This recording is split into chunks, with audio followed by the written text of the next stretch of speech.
या अंगणवाडी केंद्रात मुलं आता बिनधास्तपणे जेवतायत.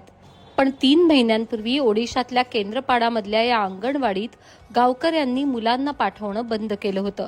कारण इथे मुलांसाठी दुपारचा स्वयंपाक करणाऱ्या शर्मिष्ठा सेठी या दलित कुटुंबातल्या आहेत. त्यामुळे मुलं त्यांच्या हातचं जेवणार नाहीत असं गावकरी म्हणाले. हा वाद राष्ट्रीय पातळीवर पोहोचला तेव्हा प्रशासकीय अधिकारी, ओडिशा बालसंरक्षण हक्क आयोग आणि ओडिशा महिला आयोगानं हस्तक्षेप केला. मग 14 फेब्रुवारीपासून पालकांनी मुलांना अंगणवाडीत परत पाठवलं. पण जवळपास 8 कुटुंबांनी अजूनही मुलांना पाठवलेलं नाहीये. 3 महिने मुलं येत नव्हती, आता येत आहेत. तुम्ही किती आनंदी आहात? ଏବେ ତ ବହୁତ ଖୁସି ଲାଗୁଛି ପିଲାମାନେ ଯେହେତୁ ଆସିଲେ। आता तर मी आनंदात आहे. मुलं अंगणवाडीत आली. आम्ही जेवण बनवलं, त्यांना वाढलं आणि त्यांना शिकवलं. मुलं दररोज यायला हवीत. कारण आजची मुलं उद्याचं भविष्य आहेत. मुलं आनंदी असतील तर जग आनंदी असेल. म्हणूनच सर्वांनी अभ्यास करावा आणि चांगलं नागरिक बनावं. देशाला पुढे न्यावं असं मला वाटतं. 3 महिने मुलं येत नसल्यानं तुमच्यावरती दबाव होता, तो आता कमी झालाय का? ହଁ ଏବେ ଟିକେ हो, आता मला थोडं बरं वाटतंय. सगळं ठीक व्हावं अशी माझी इच्छा आहे. तुम्हाला काय वाटतं, मुलं रोज येतील का? हो, मला आशा आहे की ते दररोज येतील आणि शर्मिष्ठा यांचं हे मौन समजण्यासारखं आहे. कारण गावचे प्रमुख आणि वॉर्ड सदस्यांसह गावकऱ्यांनी या विषयावरती मौनच बाळगलंय. गावातील दलित कुटुंबही बोलण्यासाठी कचरतायत. अंगणवाडी सेविकांनीही बोलण्यास नकार दिला. या गावात अंदाजे 70 कुटुंब राहतात आणि त्यापैकी 7 कुटुंब दलित आहेत. पहले हम कोशिश करेंगे कि एक जागरूकता लाने के लिए उनका मेरा नौकरी करियर में तो ये पहली बार हो रहा है कि ऐसा मतलब प्रथाएं हमको डील करना पड़ेगा, but it is really unfortunate incident. Anyway हमारा कोशिश जारी रहेगा और मैंने गांव वालों को तो 3 दिन का मोहलत दिया था कि आप आइए, नहीं तो हमको कुछ ना कुछ करना पड़ेगा।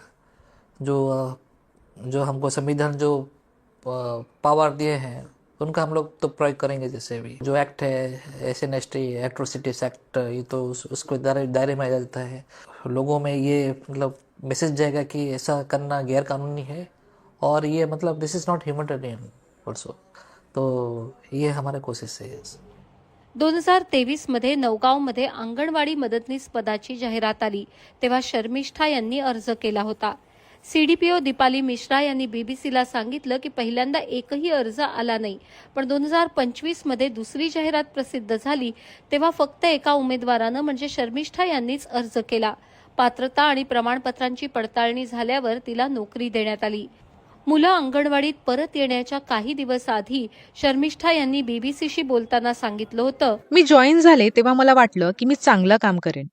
माझ्या गावातील मुलांसाठी काम करेन म्हणून मी अर्ज केला. पण ते लोकांना समजलं नाही. ते म्हणाले की तू हरिजन मुलगी आहेस. तुला तुझी जात माहीत असताना तू अर्ज का केलास? 3 महिने कोणीही त्यांच्या मुलांना अंगणवाडी केंद्रात पाठवलं नाही.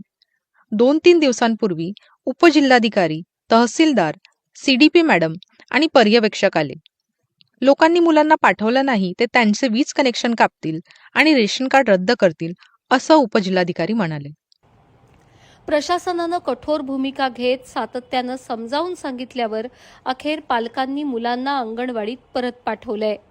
हमारे सोसाइटी में जो कि एक पितृतांत्रिक व्यवस्था के ऊपर बेस्ड है, उसमें हम जब देखते हैं कि जात पात वो और भी मजबूत हो जाता है, धर्म के नाम पे, परंपरा के नाम पे, हमारे संस्कार के नाम पे, ये सारे चीज़ ऐसे जुड़ के काम करते हैं तो उसको उखाड़ना बहुत मुश्किल है। मैं चाहती हूँ कि मेरी बेटी जिंदगी में बेहतर करे, भगवान उसे आशीर्वाद दे। ये मेहनत करे, हम भी उसका पूरा साथ देंगे। ये आगे बढ़े, जैसा महात्मा गांधी ने कहा था, हमें आजादी के साथ आगे बढ़ना।